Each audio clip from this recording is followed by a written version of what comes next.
எங்க இந்த கடவுள் பூமிக்கு ரெண்டு பேரை படைக்கிறாங்க, ஆடம் லிலித் அப்படின்னு. இவங்க 2 பேத்துக்கு கல்யாணம் பண்ணி வச்சு சந்தோஷமா இருப்பாங்கன்னு பார்த்தா 2 பேரும் அடிதடி சண்டை போட ஆரம்பிச்சிட்டாங்க. போக போக கல்லெல்லாம் தூக்கி போட்டு அடிச்சுக்க ஆரம்பிச்சிட்டாங்க. கடவுள் இது பார்த்து காண்டாயி, இங்க வாங்க உங்களுக்கு எல்லாம் என்ன பிரச்சனை, சமாதானமா போக மாட்டீங்களா அப்படின்னு பேசினாலும் அட போய முட்டைக்கோசு அப்படின்னு இந்த அம்மா போயிடுது. உனக்கு குழந்தை பிறந்தாலும் இறந்தே பிறக்கும் அப்படின்னு கடவுள் ஒரு சாபத்தை விட்டுறாரு.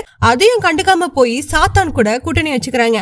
அவங்களுக்கு ஒரு குழந்தையும் பிறக்குது. ஆனா அந்த குழந்தை இறந்தே பிறக்குது. ஒண்ணுதான் அப்படி பிறக்குதுன்னு பார்த்தா இறக்குற 15 குழந்தையும் இறந்தே பிறக்குது. கடைசியா சாவும் போது கூட உங்களுக்கு குழந்தையே இல்ல. ஆனா செத்து போனாலும் பூமியில இருக்க யாருக்குமே குழந்தையே இருக்க கூடாது அப்படின்னு நினைச்சு யாரெல்லாம் பிரெக்னெண்டா இருக்காங்களோ அவங்க எல்லாத்தையுமே மன அளவுல பாதிக்க வச்சு எல்லாத்தையும் இவங்க ஒரு தீவு மாதிரி அமைச்சு விடுறாங்க. அதுல எல்லாரும் தனந்தனியா சுத்திட்டு இருக்காங்க. கடைசியில ஒரு அம்மாவுக்கு குழந்தை பிறக்குது. அந்த பொண்ணு நல்லபடியா பிறந்துருது. அந்த பொண்ணையும் வாழ விடக்கூடாதுப்பா அப்படின்னு அந்த தீவுக்குள்ளே சுத்த வச்சிட்டு இருக்காங்க. அப்படி இருந்தும் நம்ம ஹீரோயினை எப்படியோ நம்ம பைபிள காப்பாத்திடுறாங்க. இந்த படத்தோட பேர் உங்களுக்கு தெரியும்னா கமெண்ட்ல அந்த நேமை தட்டி விடுப்பாங்க. சந்திப்போம். Tata, bye by.